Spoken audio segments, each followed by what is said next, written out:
Hey folks, welcome back. Another week, another weekly tip. We're going to stick to the same product that we talked about last week, SAP Business Network and Asset Collaborations, BNAC. Last week, we looked at how BNAC helps you to seamlessly integrate with service providers for your day-to-day operations.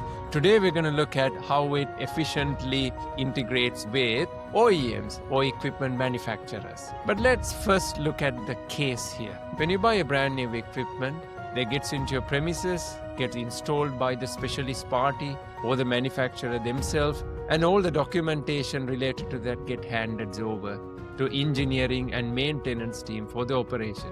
This is where the engineering and maintenance teams have to go in and create this equipment master in SAP. That involves creating the equipment record, updating all the documentation, updating photographs, setting up the maintenance strategies, and everything that comes with that. This is no fun. We all know that. I'm sure you agree with me, the amount of work involved here. It's quite a lot of data entry.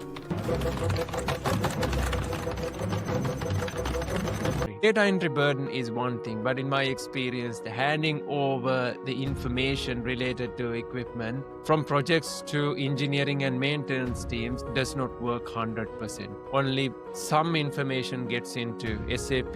Then what happens is, as and when the breakdown takes place and maintenance had to be carried out, the information record is not complete. I have seen extreme cases where the information doesn't get to maintenance teams at all, which means the first time they find out is the time where equipment break down. So you have to create a work order. For that, you need to have an equipment record in the system. How does BNAC help in all these cases? Let's jump into the system and find out. I'm going to use two screens to elaborate. First, the asset operator's view. That's what you're looking at now. And this is a company who has installed the new asset and would like to create the equipment record in their SAP system. I also have the BNAC portal open for OEM, the manufacturer of this particular equipment. Let's start with the manufacturer. In this particular case, I have two models. I'm going to open up one of the models that I'm going to use in this particular example. Against the pump model, I have all its attributes, ISO related information, other details, spare parts, if there are sensors and monitoring that information, but most importantly, documentation.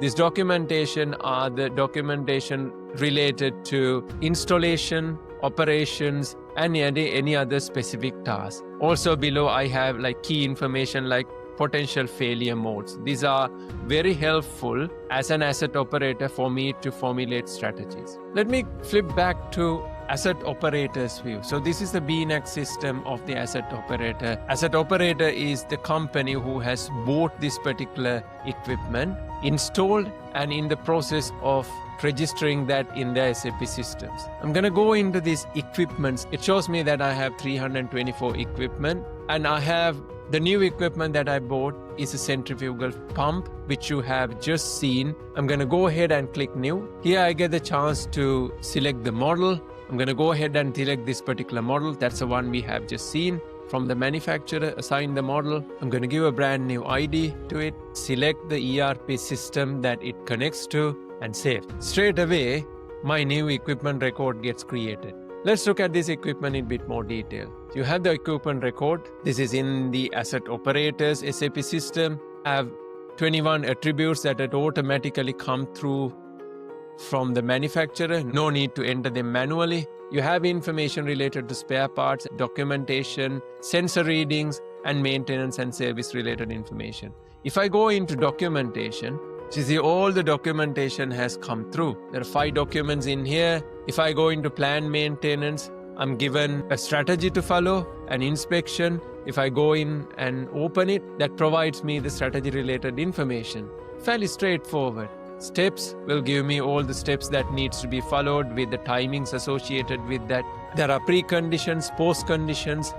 All that information for regular inspection has been provided. This is quite valuable information straight away coming from the OEM rather than having to go and hunt the documentation that has been handed over by the project teams. Along with that, you have installation instructions, operational instructions, and even dismantling related information if it's required as well. I'm going to go back to my list of equipments now. So I have my new equipment over here.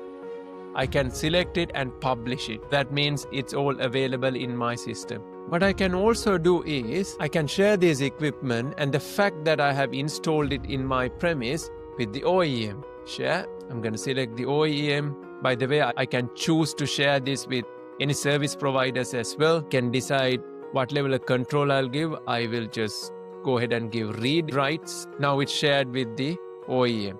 Let's flip to OEM's screen.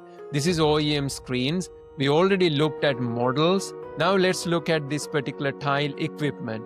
This screen provides a list of equipments manufactured by this particular OEM and installed all across the world.